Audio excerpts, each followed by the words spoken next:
Actor's Choice, where the actors have a chance to talk about themselves and their careers.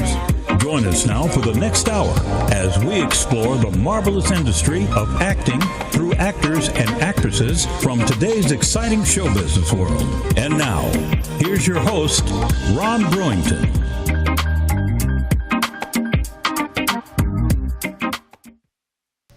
Hi, everybody. I'm Ron Brewington, and welcome to the Actor's Choice.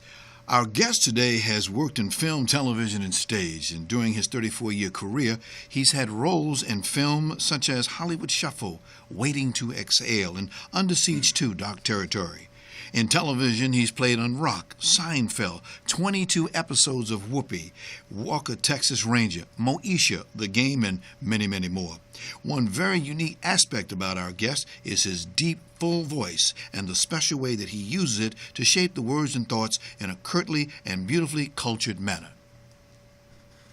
Let me tell you one thing about the main event. The main event is extraordinary. This young man propels himself through space like airplanes. He will jump from the broken line, from the free throw line, from the top of the key, because the boy has heart. If you attempt to do what the main event does, you will tear your tensus fasciolata, your sartorius, your iliaxis, and you will have a subacute and acute fracture of every bone in your body. Could you imagine if you tore your sartorius? Do you know the kind of pain you would be in? Oh. Ladies and gentlemen, please welcome the founder of the Ebony Repertory Theater, the first African-American professional theater company in Los Angeles history. It's a pleasure to have Wren T. Brown. Thank you, my brother. Glad to have you here today. Ron, I'm thrilled to be with you. Thank you very much for having me. My pleasure. There's so many things I could say about you. One being that you were born and raised right here in Los Angeles, California. Los Angeles, California. My great-grandmother was born on 24th and Maple in 1890. Mm-hmm. Her parents had married here in 1882. And so my mother's line for now is 5 generations worth of my family born in Los Angeles. My wife and I, we have 3 children. And so those 3 children represent the 5th generation born here in Los Angeles. Wow. Now you're 4th generation theatrical. That's right. Can you explain that word, theatrical? Yeah, theatrical, meaning someone who has really traversed, the theatrical vineyard, where a career was concerned, not something where one was dabbling as a dilettante, but where there has been a career. And my great-grandfather, my maternal great-grandfather, Willis Handy Young, was born in Thibodaux, Louisiana in 1872, and he had his own theatrical troupe. He had a family band called the Young Family Band, but he also had the New Orleans Strutters right after the turn of the 20th century. He had 3 children. His eldest son was Lester Young, the great saxophonist. His daughter, his middle child, was Irma Young, who was also, my Aunt Irma, was a tremendous saxophonist and dancer and singer. And then my living hero, all of my life, was my grandfather, Lee Young Sr., his 3rd child, who was born in 1914 in New Orleans, Louisiana. My grandfather went on to be the first black staff musician in the history of Hollywood at Columbia Pictures 1946. He was Nat King Cole's drummer and musical director for 25 years. And so my great-grandfather, my grandfather, on both sides, both of my grandmothers were Cotton Club dancers. My grandfather, Troy Brown Sr., was the 5th Black Actor in Screen Actors Guild. He had a 7-year contract with the great producer David Selznick in 1936. He played the London Palladium. He played Broadway. So that generation, the grandfathers, then my father was a child actor and a wonderful, wonderful jazz musician. My generation now in my career, so I'm the 4th generation theatrical in my family. Wow. To say that you've got it in your blood is an understatement. Well, I thank you. Indeed, thank you. Indeed. Back in those days, because you came up in the 60s, the mid-60s, you were born in about 64, 65, somewhere in there. 64. Okay, just want to make sure. Yes. And it was, that part of L.A. was jamming. There was a lot of good things that happened in that little area where that theater is sitting right now, right? Well, the Nate Holden Performing Arts Center sits in what we call mid-city Los Angeles. I was born 150 yards from the front door of the Nate Holden Performing Arts Center, which I like to call theatrical terra firma because it has been a theatrical venue since the middle of the 20s, 1924 to be exact. That terra firma was called the Rimpaw Theater. And then it became the Metro Theater. And then in 1966, a company that had been founded here in Los Angeles in 1950, the Ebony Showcase Theater. Mr. Nick Stewart and Mrs. Edna Stewart founded the Ebony Showcase Theater because of the dearth and the paucity of quality images where black artists were concerned. And they purchased that property in 1966. And so in about 1969, 1970, I was walking with my 3 older siblings and my sister, my older sister, and I pointed up to her and I said, "What is that?" And she said, "That's a marquee." And it said the Ebony Showcase Theater. And so all of these years later, in 2007, this is from 1969 or 70, you come to 2007, when I am forming the Ebony Repertory Theater, I based it on the first marquee I ever saw, and wanting to honor the legacy of that marquee and the work that Mr. and Mrs. Stewart had done. Now, we got a couple of photographs of the building as it stands right now. Yes. The first one we have, can you put them up for us, sir? Is your logo. Yes. You have come a long way with that ERT. Thank you. And there's another name for the theater besides ERT, is that correct? Well, the Ebony Repertory Theater is the company, and we are the resident company and operators of the beautiful facility, the Nate Holden Performing Arts Center. Okay. Okay, there's your logo. Yes, Ebony Repertory Theater. We were incorporated on the 27th of June, 2007. Okay. Next view, sir. The other way.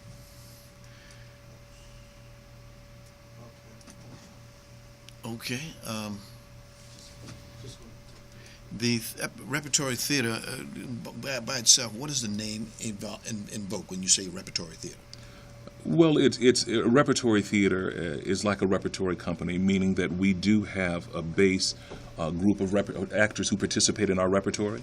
Whatever the work is that we're doing, we are founded, and our mission is to really do high standard professional performing arts, particularly the African American theatrical canon. And so that's what our charge has been from the beginning and what our charge is presently. And as you've talked about earlier, Ron, we are so proud to hold the distinction of being the first and only African American professional theater in the history of Los Angeles, meaning that we perform under an actors' equity agreement. We pay pension and health, so when you perform on the stage in a play at the Ebony Repertory Theater, when your retirement comes, you can go through, and as a part of that retirement reality, it will point up that you worked at the Ebony Repertory Theater. And so we're very proud of that distinction, and it was something that was very necessary when we founded this theater with the late, great Israel Hicks, who was our first and our founding artistic director. Israel was a brilliant, brilliant man. He was the chairman and dean of the Mason Gross School of the Arts at Rutgers University. He had run the theater program at SUNY Purchase for 20 years. He taught at Temple University, Juilliard, Carnegie Mellon, and he was one of the finest directors that God ever put breath in. And I have to tell you, he was a finer man than he was a director or an artist. But we co-founded the theater, and having a professional theater was germane to anything that we were going to do there at the Nate Holden Performing Arts Center. Okay. Next picture, sir. Now here we see the outside. Yes. How many people can you sit in there? 400 people sit in the main auditorium, 300 on the main floor, and then 100 in the mezzanine. We have been called the finest mid-sized house in the city of Los Angeles. Yes. And we're not calling ourselves that. That has been said of us by critics and patrons. And so we're very, very proud of that distinction right in the mid-city community. Okay. You know, and as you talked about earlier, Washington Boulevard and that artery between La Brea and Crenshaw, extraordinary in the history. In my childhood particularly, directly across the street was the IT Club. Mr. John T. McClain had the IT Club there. And the IT Club, one of the finest remote recordings of jazz, is Thelonious Monk live at the IT Club, 1964. Down the street, we had Tommy Tucker's Playroom, which was at Highland in Washington. Go a little further, and at La Brea in Washington, where now the Ray Charles post office is, you have the Parisian Room, where some of the greatest artists in the world performed. You go the other direction toward West Boulevard in Crenshaw, you had the Hillcrest Club, where Ornette Coleman and free jazz really had its beginning before it went to New York. So that artery is really, truly been a historical arts district. Yes. Next photo, please. Now here we see the interior shot, stage and all. That's from the perspective of the mezzanine as we look down, and the modified thrust is there. It's just a gorgeous, gorgeous facility. You see the warmth in the wood and the classic red curtain of the theater. So proud. The acoustics in the theater are exquisite, and we have to thank the wonderful architect John Fisher and the Community Redevelopment Agency for building that gorgeous facility. It is a gorgeous facility. I've had the pleasure of being in there both as a customer and also someone working there as well, and had a chance to look around and just was awed by the professional equipment, how they're able to move the sets around, everything in there. I love that God mic that y'all have in there. Oh, yes. It's wonderful. The God mic, for those of you that don't know it, when you're in a theater, you hear a voice. You just don't see them. That's right. So they call it the God mic. Yeah, the voice of God, The voice of God. And with your voice on it, it's twice the voice of God. Oh, thank you. Next view, sir. Next view, sir. Now, here we see the interior shot, stage and all. That's from the perspective of the mezzanine as we look down, and the modified thrust is there. Next view, sir. Now, this was an award winner for you. Yes, that is an image shot by the brilliant photographer Craig Schwartz. That is the Gospel at Colonus. And in the left of the photograph, the lower left, you see the inimitable Mr. Roger Robinson, Tony Award winner, and one of the founding participants as a part of our repertory company, with the microphone to the right in the blue robe, the exquisite and brilliant Miss Nikki Potts, just one of the finest singers that you could ever imagine. And you see Kim Staunton there in the green dress with Ellis Hall. They play father and daughter, and Dorian Holly and LaVan Davis there, and William Allen Young to the most far left. Right. But that is the design by Ed Haynes of our Gospel at Colonus, directed by our Associate Artistic Director, Andy Chapman. And you guys, that play won an Ovation Award. We were nominated. We had the most Ovation nominations of any play last year. Okay. We had 14 nominations, and we won several. Oh, my Yeah. goodness. You know, one thing about that event, when you go into that club, people put their good clothes on, they sit down and enjoy and watch a good play. Good entertainment goes in there. You really bring some good. How do you select people to come into the theater? Well, we don't really select people to come into the theater in that traditional sense. We are the resident company and operator, and we are the producers of the content that you see there at the Ebony Repertory Theater. And so we then, in my role as the producing artistic director, and I'm the founder as well, but I select the directors. We then come together and go through our casting. Sometimes we cast out of the repertory company of actors and artists. I mean, you know, repertory company is not just the actors, it's the designers. And now we have been able to build our repertory company in that way. And so we decide on the plays. Working with Israel Hicks, we had laid out 20 plays that we want to do. And so we're working assiduously to bring all of those plays to the stage, and we're certainly welcoming of new voices, but all of it is about timing and the right and appropriate fit. And you have to stay on point and on mission. You have to honor your mission. Yes. And so that's what we're doing. And you do it well. I mean, when Thank you you. go to there for an event, you'd be surprised the actors, the notable actors and actresses that you see that's just either coming in to watch the show or to partake in the show. I always get my little handwriting so I can get an autograph or two from some of the guys that's in there. Well, you know, it's been one of the blessed parts of my journey as an actor. And as a producer, I'd like to say that the definition for producer for me is the one who produces opportunity. And so colleagues throughout the years are in the shows. Colleagues throughout the years come to see the shows. And it's just a matter of time before all of them hopefully will work on the stage in performance. I have to tell everyone that this year there was a problem. We were trying to get the NAACP Theater Awards. This is, of course, as you know, the one special event for black actors in this area. Yes. And you opened the doors of the Repertory Theater to us, to allow us to come in there. That was a wonderful event, and I'm sure you've been thanked before, but I want to thank you again publicly. Thank you so very, very much. Well, Ron, thank you very much. Tia Boyd and Ron Hassan have both said thank you. But I really, really have to tell you, a part of the Theater Award history, it goes back to the great Willis Edwards. Yes. And Willis was a dear, dear friend, and he was such an exquisite leader within our community. 4 years ago? Yeah, Willis has been gone several years now.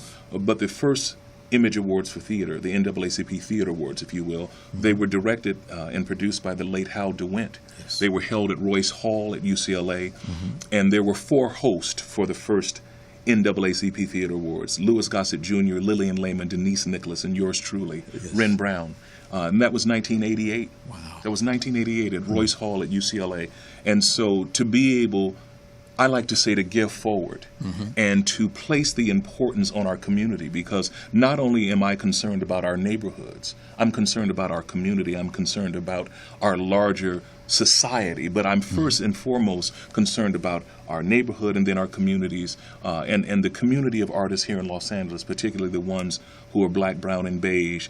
And the NAACP Theater Awards are really, really germane to the success of this community. It's important that we keep this event going. And Sandra Evers Manley at Northrop Grumman was another wonderful supporter, and so I always want to celebrate Sandra because she has a usable consciousness in the way of doing this work that we all do. And comes from good stock as far as the family is concerned. Oh, extraordinary stuff. Medgar Evers was her uncle? Yeah, that's right. And she is one of the great manifestations of good stock. Yes. I also want to throw one other plug in there at this time. When we had the Inner City Cultural Center, they celebrated their 50th anniversary last year and were good enough to have it in your venue. We had a great time. Well, again, you know, the Inner City Cultural Center, there is no Wren Troy Brown in the specific way of my theatrical life without the Inner City Cultural Center. The first review I ever received was on Christmas Day, 1982. I had been graduated from Hamilton High School in June of '82, and my first play where I got an LA Times review was at the Inner City Cultural Center at 1308 South New Hampshire, right at Pico Boulevard. And Mr. C. Bernard Jackson, and certainly Ernest Dillahay, and Josie Dotson, and so many of the wonderful, wonderful people there at the Inner City Cultural Center. It was something extraordinary that was born in 1966. And I'm just so glad that we were able to extend ourselves on behalf of the Inner City Cultural Center to promote that 50th anniversary. And to the public, they're celebrating that 50th anniversary in over a 3-year term. That's right. So we're now coming back in November for the second portion of that celebration. So we're looking forward to coming. And you'll be right there at 4718 West Washington Boulevard at the Nate Holden Performing Arts Center. Looking forward to it. Look, next video, if you would, sir. Now this is... That is the Ovation Award winning Best Production for Lorraine Hansberry's A Raisin in the Sun. And that is our company of A Raisin in the Sun, and I am thanking all of those individuals by name in that image. And so we are very, very proud. The wonderful Felicia Rashad, she came to direct and made her Los Angeles directorial debut with us at the Ebony Repertory Theater. Yes. And she put her hand on this production in a most special way. She had won the Tony for playing Mama Lena Younger on Broadway just a few years earlier. And one of the things that Israel desired prior to his making his transition on July 3rd of 2010, he really wanted us to work with Felicia Rashad. Yes. And so I was able to reach out to her, and we had a wonderful conversation, and she said yes. And we're very thankful to have built a relationship with Felicia during that time of A Raisin in the Sun. Wow. It's interesting that you mentioned A Raisin in the Sun, because a dear friend of all of us, Starletta DePore, is going to have a showing at A Raisin in the Sun starting on July the 22nd at the theater over at the Santa Monica Airport. Right. The Ruskin Theater. The Ruskin Theater. So again, if people want to see it again, here's a great opportunity to come in and see the play. Well, Starletta is an exquisite actress. Yes. I've seen Starletta on stage for many, many years. In fact, I first met Starletta. She was taking her graduate degree at UCLA, and she was doing Richard Wesley's The Mighty Gents at the Inner City Cultural Center.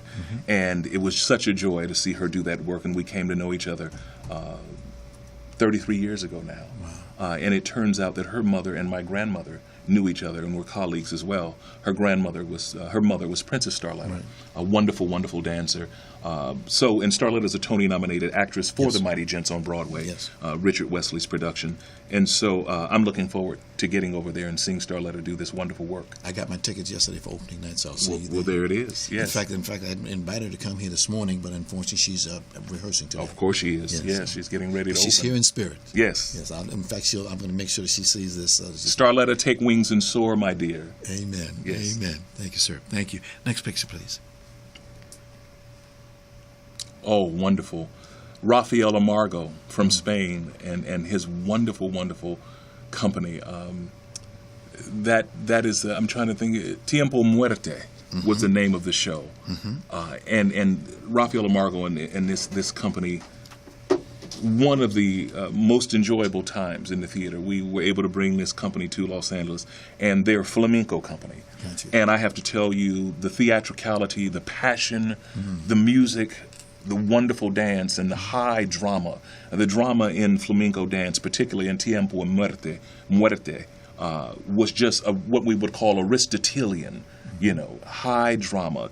All the elements of drama were represented in there, and so that's what that was, and we were able to bring that company several years ago as a part of our dance presentation. We're very proud to have a dance component, and for the last 2 years we've been able to bring Garth Fagan's dance company, and Garth Fagan, of course, choreographed the seminal theatrical production, The Lion King, all over the world. But I've been fortunate to know Mr. Fagan and the company for over 25 years, and to have brought them twice to populate that stage there at the Holden has been a joy.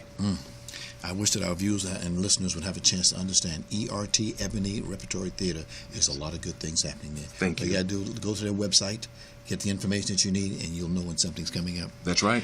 Can you go to the next picture, please, sir? Now, there's a gentleman whose name is kind of familiar. That's the handsome Nate Holden. Former LA City Councilman, yes. Yes, former Los Angeles City Councilman. He's been such a wonderful supporter of ours. The theater bears his name, of course, and we try to do the work on that stage and in that theater chamber that represents the extraordinary work that he has done as a public servant. Right. He's from New Jersey originally, gave himself to the armed forces of this country, Yes. And has been a public servant and a doer, and a very effective doer. And so we're always in touch with Councilman Holden. I call him Councilman Emeritus. Yes, you do. But there he is, Councilman Nate Holden. And one of the things I love that you do, you give him props. Whenever he's sure. in the house, you always take a moment and recognize him. And thank you. Thank you. Of course, We've Ron. got to Thank you. recognize our folks. That's right. And if I'm not mistaken, that picture, that was either there was an event going on, because I see the red carpet in there. What event was that? Do you remember? I think that was the. I think that was the NAACP Theater Awards. Yeah. Okay. Sure. Because I recognize Valerie over there as a photographer. On the Yeah, left and then there. I look at the step and repeat behind. And that looks like the NAACP Theater. Wow, because he did logo. He did come that day. Excuse and me. It was, and it was marvelous to see what he was able to do. Always he comes and he graces the place. Absolutely. Thank you so much. Next video, if you would, sir. Now there you are with some good people. Yes. Oh my goodness, that's a wonderful, wonderful photograph. We were all judges as a part of the August Wilson monologue competition at the Mark Taper Forum. Okay. Right to my right is the most brilliant Loretta Devine. Yes. And to her right is my beloved friend, my beloved dear friend who was in my wedding, Michael Beach, the wonderful actor Michael Beach. My dear, dear friend to the right of him who played Paul Robeson for us eventually, but a friend of many, many years, Keith David. And then to his right is the wonderful actress and teacher, Kimberly Arn. Kimberly was a Tony-nominated actress for Joe Turner's Come and Gone, originally on Broadway. She trained at the Yale School of Drama under the great Lloyd Richards. And so I hadn't seen that photograph in a long time, but that's the personnel. Yeah. And of course, Keith is doing a great movie now on Oprah Winfrey now. Called Doing a TV series called Greenleaf. Yes. Marvelous. I was able to see it. It's on Wednesday night. Wednesday nights, 10 o'clock. And I saw it last week, and Keith is he's just exquisite. Yes, he is. I mean, I use that word a lot, but I'm able to use it justifiably where these people are concerned. Keith is just wonderful. He and Lynn Whitfield and Meryl Dandridge. And I saw the episode where Miss Oprah Winfrey herself appeared, and she's just wonderful and so grounded. The show was exciting, and I look forward to it. I've taped it. I've recorded it, taped it. I've recorded it, as a season series. Indeed. I sent him a text the other day saying, your show is getting ready to give my other favorite show, Scandal, a run for the money. It's good writing, good acting. It is a great, great show. And I'm plugging it. Go for it, ladies and gentlemen. That's right, Greenleaf. So, Greenleaf, every Wednesday at 10 o'clock. Next one, please. Now, there you are with a very interesting person. Yes, Dominique DePrima. Yes. Dominique is just she's wonderful. She's a wonderful, wonderful radio personality and conscientious individual. She's a wife, she's a mother, and she's the daughter of the late, great Amiri Baraka. Yes. Amiri Baraka, yes. Leroy Jones was his given name, but Amiri Baraka was one of our seminal playwrights and poets. And to her right is one of my dearest friends in life, one of the finest writers, I think, walking the earth, Mr. Jeff Stetson. Yes. Jeff Stetson wrote our play Fraternity. And Jeff, we've been friends for many, many, many years. I acted in his play First the Meeting, which is a meeting between Malcolm X and Martin Luther King. And we've been friends for many, many years, worked together on many projects. But that was doing some publicity during the time of Fraternity on our stage. Yes. And it goes to show you some of the things in your job as the founding director and operating artistic director that you have to go out in the community and do the PR and do whatever's necessary. Absolutely. To get the people to come in. That's right. Right. That's right. And the fact that you're an actor says a lot because you can feel and know what the actors are looking for. Yes. Yeah, you get some good actors in there. Thank you. One more photo to show, sir. Terry Steele. This tribute concert to Luther Vandross called Here and Now. Terry Steele wrote Here and Now for Luther Vandross. Okay. And so on the 26th and 27th of August, we are returning Here and Now, the legacy of Luther Vandross, to the stage at the Nate Holden Performing Arts Center. We have presented this show twice already, standing room only. Terry's, he does not do an impression. He does not attempt to emulate Luther, but the spirit and the essence of that time. And Terry is an exquisite singer and performer. And so you'll get a chance to feel the spirit and the essence of Luther Vandross without him doing an impression. So on the 26th and the 27th of August, and August 27th, by the way, just to go back, is my great uncle Lester Young's birthday. Okay. You know, so at 8 o'clock on those 2 days, Friday and Saturday. Now, you had another actor come into the theater, and he did a play on Jackie Wilson. Oh, my goodness, yes. Turn the place out. Well, listen, let me tell you one thing. Do you have a photograph of that? No, I don't. Not that I know of. I just have to Chester look it up. Gregory. Chester Gregory. From Gary, Indiana. Brilliant, brilliant artist. And he does a one-man evening in tribute to Jackie Wilson. He just opened last Tuesday on Broadway in Motown. He's playing Berry Gordy. Get out of They've here. gone back to Broadway. All right. But Chester Gregory, we've done several performances of his Jackie Wilson. His performance is impeccable and standing room only every time we present it. And so thank you for that memory. Oh, yeah. Jackie Wilson brings. We've been trying to get a star on the Hollywood Walk of Fame for him for about 10 years now. Yes. So we'll keep on doing it. Gotta keep pushing. Every year I got to call his daughter Sabrina and say, he didn't make it this year, but we'll give him. He'll try to get next year, next year. Wren, you have, again, the great voice that you have. One role that you've had, you've done many of them. You are Brer Rabbit, aren't you? Yes. I've had an opportunity to play the role of Brer Rabbit for Disney. And it's very interesting because Mr. Nick Stewart, the founder of the Ebony Showcase Theater, was deeply associated with Disney in that role as well. Gotcha. And so, you know, these comings together, if you will, this terra firma that he held for so many years, where I'm trying to build on that legacy with Gail Hooks, our managing director, who I cannot imagine this enterprise without Gail Hooks. She's just a brilliant, brilliant, brilliant manager. She has a beautiful temperament, and we get a chance to do the work. We're a team like I never could have imagined, and so I have to celebrate Gail Hooks always. But the work that we're doing is an attempt to build on the work that Mr. and Mrs. Stewart did. Yes. And so, yes, we worked for Disney a few times in that way. What's the thrill for you of being an actor and doing acting work? The thrill, there are several thrills. But to be able to express truth in imaginary circumstances, to be able to touch an audience, because for me, the opportunity to potentially touch a heart, to touch a mind, and to potentially touch someone's spirit in such a way that they can leave a theater more whole than they came, is vitally, vitally important. Yes.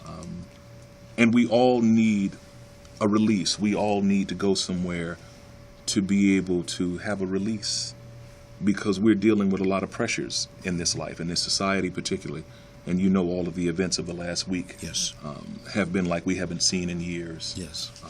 But no, the theater and acting in film, television, theater, commercials, in the voiceover booth, if you can be of encouragement to somebody through what you do, if you can touch someone through what you do, if you can bring a little light to a dark place through what you do, that's all of a part of the possibility of what we do. And so I'm thrilled whenever I have an opportunity to express myself, but if in the expression of myself, if I can touch someone in some way, that is my ultimate goal. Okay. As an actor, you have to do auditions. What's Yes. your feelings about auditions? Well, that's a part of what you do. You have to audition to get the job. And sometimes you have a career where you get straight offers, what we call straight offers, and that's a blessing beyond measure. But the reality of it is that as you come into this industry, this is show business. This is not just show. This is a business. And so there are things that go on within the business, and auditioning is part and parcel of the actor's job. And so I'm completely and absolutely unoffended by auditions. And auditions, some people don't audition well but perform brilliantly. Yes. Other people audition extraordinarily well and don't perform as well because there's a kind of a fright, a lack of relaxation. But you have to continue to work. I don't care where you train or what discipline you train in. Finally, it's the experience. You've got to get the experience. And so back to your auditioning question, auditioning can tell a lot about the person, because acting is what I do. It's not who I am. And so when you come into the audition space, you hopefully, through who you are, you can tell a story that touches people through this character that sets you apart. And so that's a part of what the audition process is and can do. And when there's a good audition, sometimes you may not get the job, but you're held in the memory of that individual. So it's important. We get a lot of reactions from different actors as we ask that question. Some like the audition; they call it a learning experience. Yes. Others, they don't like it. I don't think I should have to do that. I've even heard people say that. But like you say, it's something that's part of the business. Is what you got to do. Well, I mean, I think, frankly, when you look to Samuel L. Jackson, I met Sam on August 7th, 1987 in the Philippines. I met his wife, LaTanya Richardson Jackson, at the same time. And I've watched Sam's career, and he has had and is having a brilliant career. And Sam is about the work.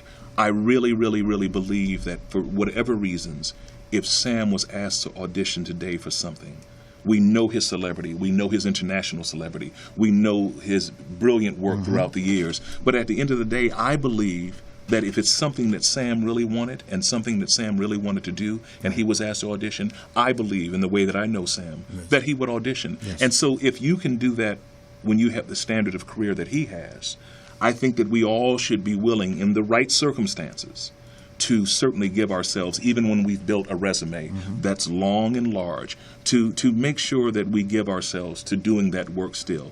And the other part of being an actor is you have a right not to audition. Right. And you can ask for a direct offer or a straight offer, as we would say. Sometimes they come when you take that stance. Other times they don't. But that is your, you have that right to do that as well. But I'm unoffended by the audition process. Got you. You said Sam has a long resume. I wish they'd give the man an Academy Award. For God's sakes, he's had so many roles. Well, I have to tell you one thing. I'm just thrilled that Sam has been able to create the body of work that he's been able to create through all these years, because the Academy Award is the highest honor for an actor on screen in this country, but it doesn't define Sam for me. Gotcha. It doesn't do that for me because his work is perpetually brilliant, and he is a gifted actor. Chattanooga, Tennessee, Morehouse College.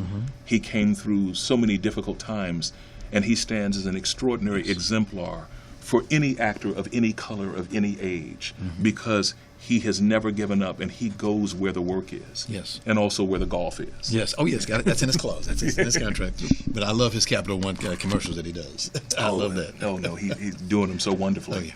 Oh, yeah. Getting actor jobs can sometimes be, you got to, first of all, you have to have an agent. Yes. Well, you know the process. Can you tell our viewers and listeners what that's about? Well, again, when you're just beginning, if you're a young person, sometimes you can go to an open call. They may put out an open call for a television show, for a commercial, for a play. But once you get in the business, you have a representative. Right. They're commercial agents, they're theatrical agents, meaning film, television, and theater. They're voiceover agents, very specifically. There are managers who then represent your career as you begin to build. But you must have a representative. After a while, you must have a representative. And there are times when you can get 5 jobs in a week. And then you can audition for 11 things where you have done very well in all those auditions and not get a 1 over a 6-month, 8-month, 9-month period, 18-month period. But at the end of the day, the race is not given to the swift nor the battle to the strong, but to he or she who endures to the end. You have to let this journey be a marathon. Right. The marathon is 26 miles, 385 yards. Right. You have to run the marathon. This is not a sprint. This is not a 50-yard dash, a 60-yard dash, 100 meters, 200 meters, or 400 meters, or 1,500 meters, or a 5,000 or 10,000 meter race. This is a marathon. Yes. And so you have to run that race in that way. And just because you don't book a job this month or next month, or sometimes it's a dry season for a year and a half, 2 years. Yes. But if you hold on, I tell people always to hold, don't hang, pictures hang. Right. Hold on. And we say out of the Christian church, hold on to God's unchanging hand. And it's vitally important that you hold on and that you continue to go in the direction that your blood beats. Gotcha. And the victories will come. Victories They will come. Yes. Because a lot of people, I know, they love to get into the acting field, theatrical work, but at the same time, they don't understand you have to have support and all the things that you just said. Financial, you're talking, because right now, the median income on the Screen Actors Guild, after Screen Actors Guild, is what, $12,000 a year? That's exactly right. And so the reality of it is that you want to be a pro. My grandfather used to say all the time, amateurs get trophies and pros get paid. Finally, you want to be a pro because you want to have a life where you will have a pension, where you will have something that shows you that you were a working professional, not only through the experiences, but you do, if you live long enough to get of pension age, you want to be able to have a pension and health contribution from all those jobs you've done through the years Gotcha. that really represent that you've been a pro. So this is a business where, and you have to have some talent, and you have to be honest with yourself. We talk all the time about, we say that you cannot tell lies off stage and then go on stage and tell the truth. You have to be honest with yourself. And so to think that you're going to make it to the major leagues playing baseball and you've never hit a ball out of the infield, even in Little League or in high school, that's kind of not being honest.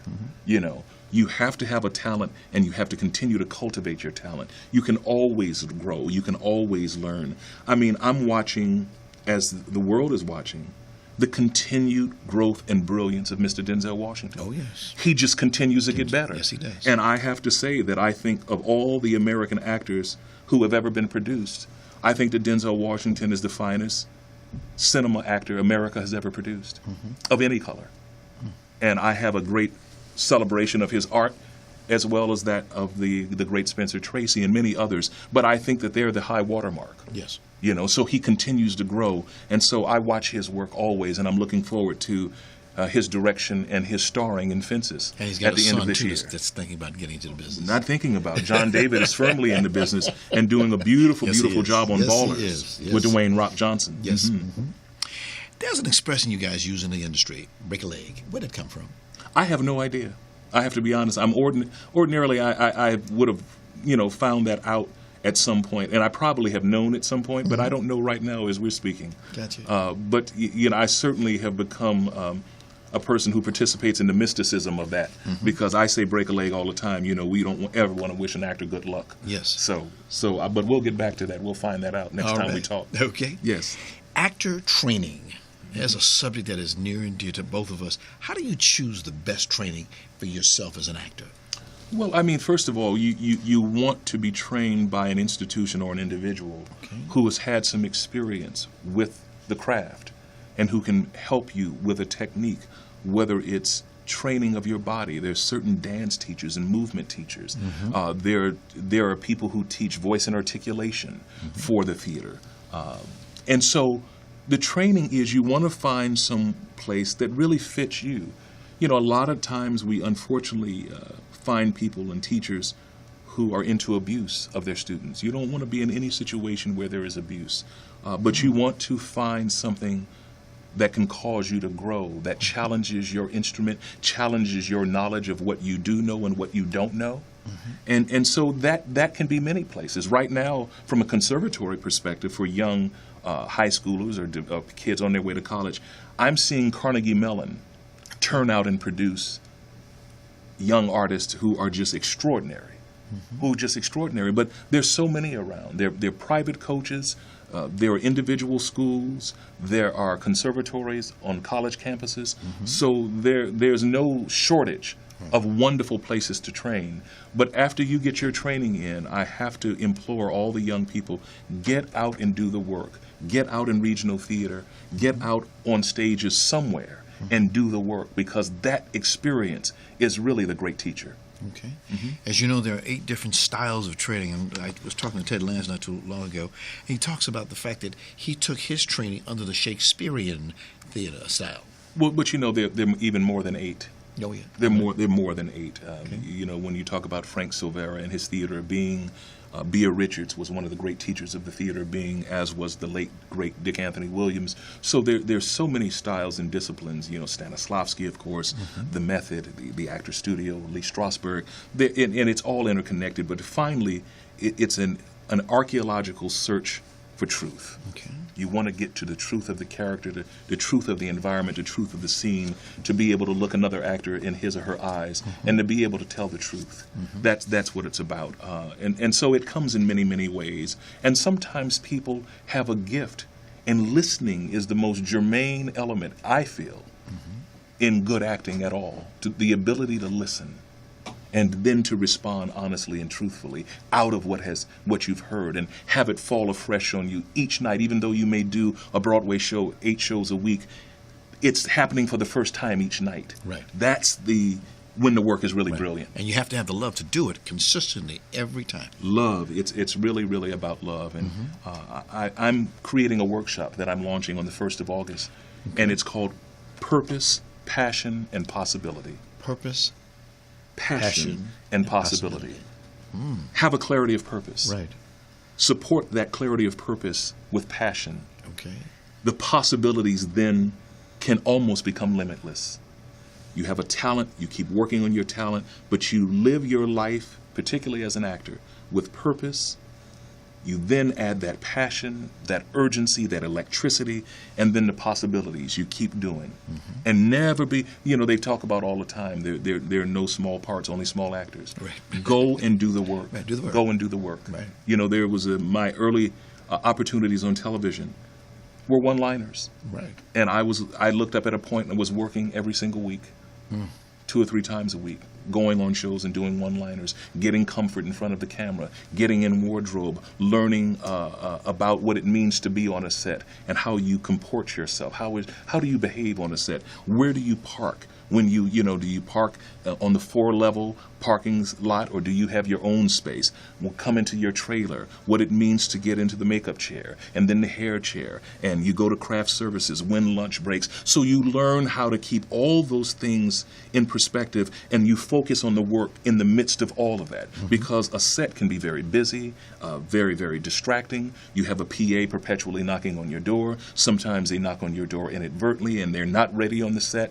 You then have your rehearsal. So there's so much to learn, and you can always learn.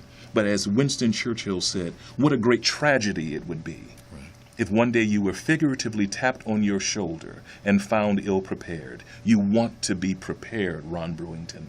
Always prepared. And so that's what the environment of the set can be, but preparation is the key. It is. Yes. I used to have an expression, proper prior planning prevents piss-poor performance. You better say it again. One more time, please. Proper prior planning prevents piss-poor performance. That's exactly right. I love that. I learned it in the Navy. Well, my 22 years in the Navy taught me that. Well, the Navy taught you well. They taught I me love well. that. I love that. Yes.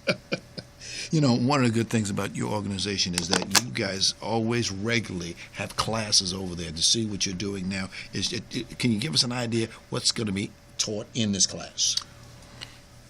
The workshop, Purpose, Passion, Possibility, is going to cover so many things. Okay. It's going to cover the business of show business. It's going to deal with monologues. It's going to deal with scenes, deal with getting an agent, keeping an agent, when to change an agent, all of the things that you can imagine about this industry, what it means to pursue this career as a person who happens to be single. What does it mean to pursue a career with someone who's married and then someone who's married and have children? All of those nuances. Do I want to go and do this play that I've been offered in some other city? Will I have an agent when I get home? Will I have a manager when I get home?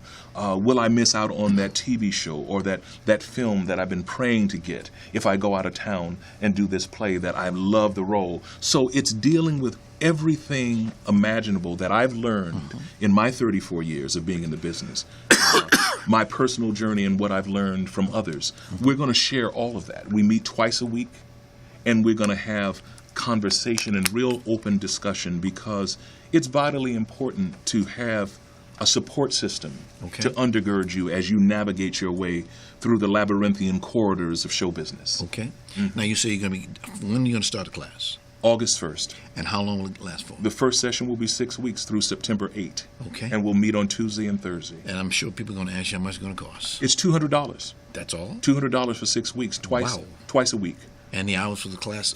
7 to 10 p.m. And as I said, we won't hold hard and fast to 10 p.m. We want to be able to honor everyone who joins that workshop, because we want to get the job done, we want to get the work done, and we want to be able to have that conversation. It might be that one question that comes up right at 10:30, that then there's a discussion that ensues for 20 minutes. We're going to be prepared to do that, because you don't want to be rigid. There's a difference between improvisation and impromptu. Yes. Improvisation has structure, but sometimes the impromptu is very necessary.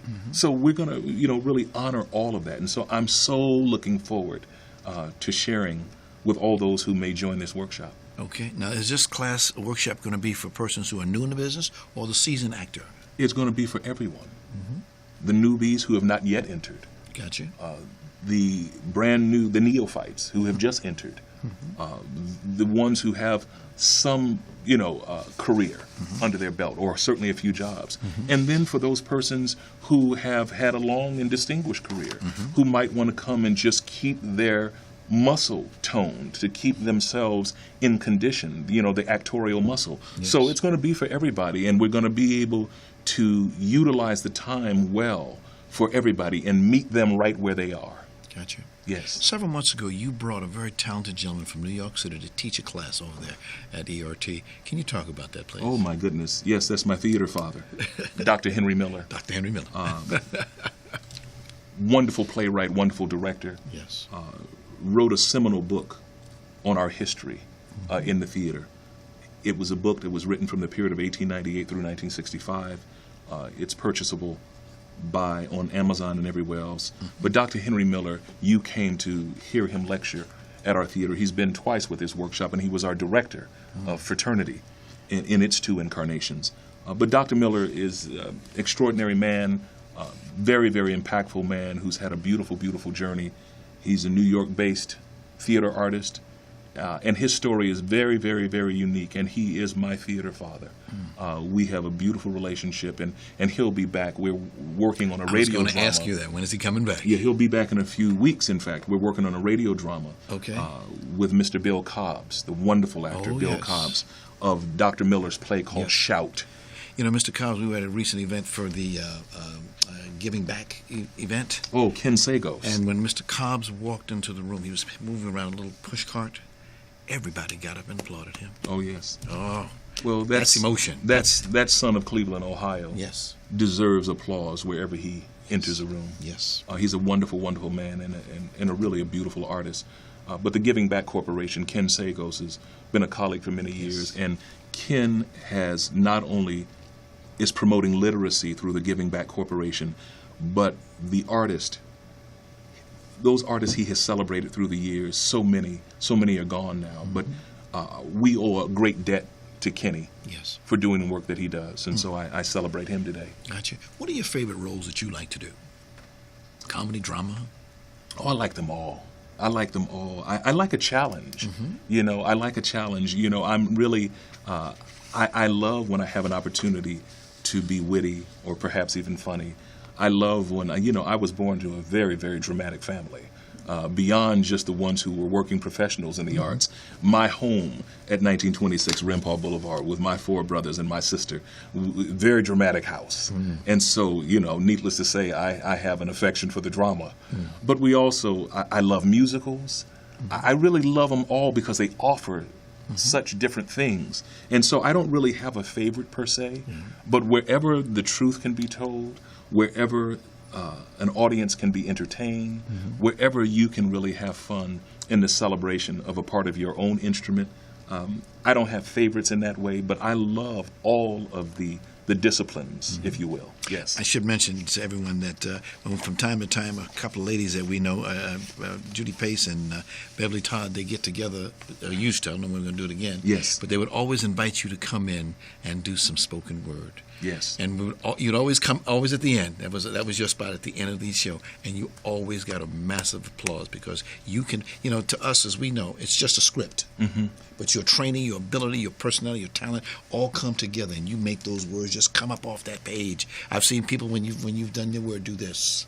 Oh, Ron, thank you. Yeah, I've seen that. Thank you. Well, Beverly Todd and Judy Pace and Linda Cannon, those 3 women, with the spoken word, greatly supported by our recently termed out Councilman Bernard Parks. Yes. I love literature. Yes. I love poetry. I love my people. I'm a lover of humanity, but I have a tremendous love affair for black people and our journey and our history. I'm a race man. I'm a man who feels that images are profoundly important to all humanity, but particularly where black people are concerned. Our journey, our history, our image, vitally important to me, and has always been that way, all my life. Because right now with the current situations going on, you see people on one side of the fence who don't know about people on the other side of the fence. You know, when you take a group of people like us who look like you and I, you bring them over here as slaves, you make them build this country up, you take their everything away from them, their culture, their words, everything they can do, and then you wonder why they get mad sometimes. Well, you know, I have to tell you, one of the big buzzwords in the land today is diversity. Yes. But I think that the word that trumps diversity is inclusion. Mm-hmm. Inclusion for me implies all. You know, diversity is nice, Mm-hmm. but inclusion is really, really, really important. You know, I want all people who are Americans to be included Mm-hmm. in the possibility of the American dream. I want the diversity that is now really taking hold in the Motion Picture Academy under the brilliant leadership of Cheryl Boone Isaacs. Yes. There were 683 new members. That inclusion makes our industry better, makes the film industry better. Yes. When you have all of the voices. I love the lyric written by the great James Weldon Johnson in 1899, lift every voice and sing, not one voice. Right. The Negro National Anthem, Right. lift every voice. And I really believe that that's what our neighborhood should represent. We should have a representative of every voice in our neighborhood, every voice within our community, and every voice within our country. And when we deal with the macro of our country, if our companies and our industries can function as a microcosm of the macro of inclusion, I think that our country is better, and thereby the world is better. So I'm a person who believes very deeply in inclusion. What do you see now as the current state of black theater? The current state of black theater around the country is unfortunately not good. We have people all over the country who are working very, very hard to continue to do this work, but it's not good. The state of affairs is not good. We have so many talented playwrights, so many talented actors and designers, but it's having an opportunity to do the work. Where can you get the work funded? Where can you get the work undergirded? You know, one of my heroes, again, is Robert Hooks. Oh, yeah, he sat right there a few weeks ago. Oh, yes. What Robert man. did with the DC Black Repertory Company and what he did with the Negro Ensemble Company with Douglas Turner Ward and Mr. Gerald Crone, those three men did an extraordinary thing, something born of tremendous necessity. But Mr. Robert Hooks functioned as one who had a usable consciousness. And it's very, very necessary. But funding, getting the support, having a home, we're very blessed to have a home at the Nate Holden Performing Arts Center.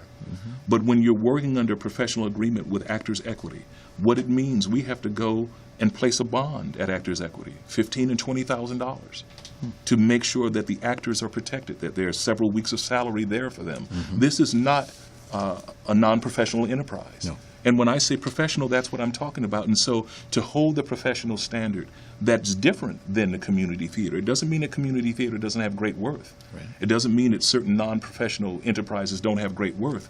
But at the end of the day, that kind of volunteerism will fatigue the average person. You cannot volunteer unless you're independently wealthy. This is true. And you cannot have someone not come and see a play with poor production values and Yes. bad lighting, bad costuming, and bad scenic design. And somebody was good in the play, but when you're able to bring all of those elements together in a professional way, that's a lot of money and a lot of support is necessary to undergird those kinds of enterprises. So the state of black theater, in the professional sense, is in a very, very difficult place. Yes. But as I said earlier, we're going to continue to hold on. Yes. You know, you cannot give up. You mentioned this earlier. Times are real right now. There's real Yes. things happening. People are speaking out, especially about the current events with the police officers and the shooting of black men.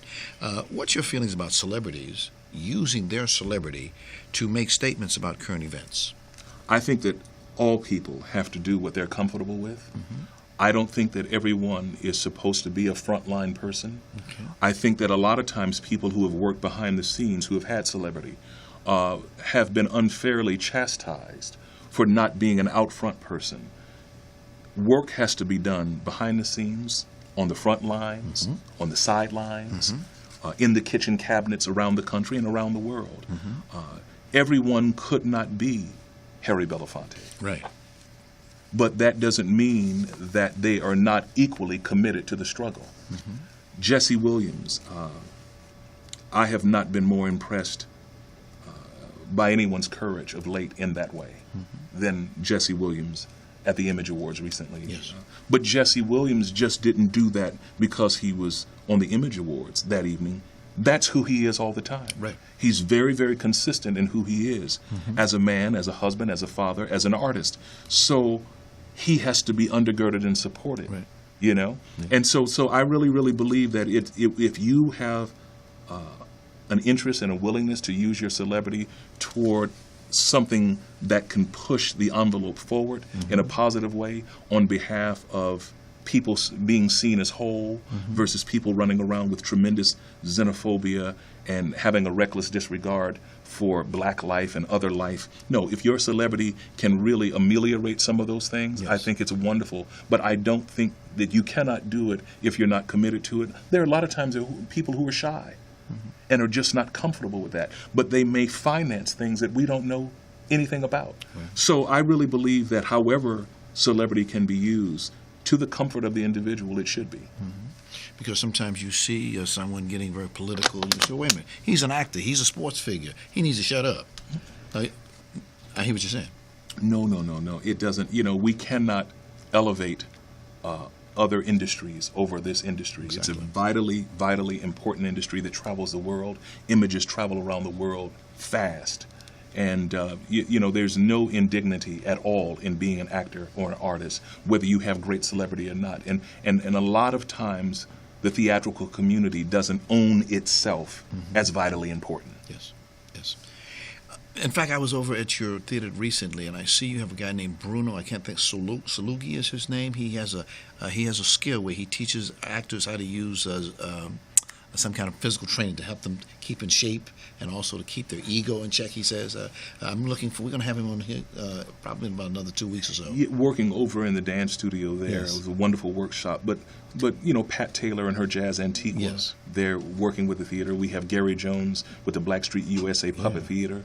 Gary Jones is one of the few master puppeteers in this country in black. And so his company and the theater is housed there at the Ebony Repertory Theater at the Nate Holden Performing Arts Center. So we have a lot going on. Gotcha. Any chance of putting some, like you have stars on the Hollywood Walk of Fame, would it be possible to have a Walk of Fame of sorts in front of your theater? Well, I would love that.